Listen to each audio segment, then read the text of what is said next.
आज ये दिखाते हैं आपको कि कपास के मुकाबले में जो है ना अभी चावल की जो है ना ये फसल शुरू हो गई है। तो ये पनीरी लगी हुई है चावल की फसल की, और ये यहाँ पर कपास लगी हुई है।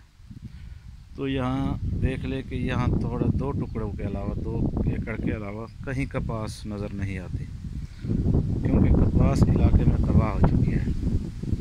या कमान की फसल बीजी जा रही है, या तो फिर इनका जो है चावल का नहर का पानी जो है ना जो हमारे पास आता है, और ये 6 माह चलती है, 6 माह बंद होती है।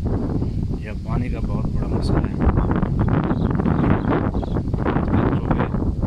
ज़िम्मेदार जब फसल काश्त करता है तो उसके अखराजात इतने ज़्यादा बढ़ जाते हैं।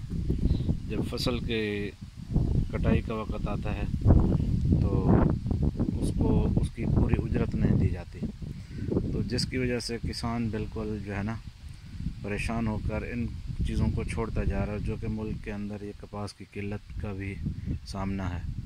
तो दुआ करें अल्लाह पाक किसान को अपनी उसकी उजरत मिल जाए।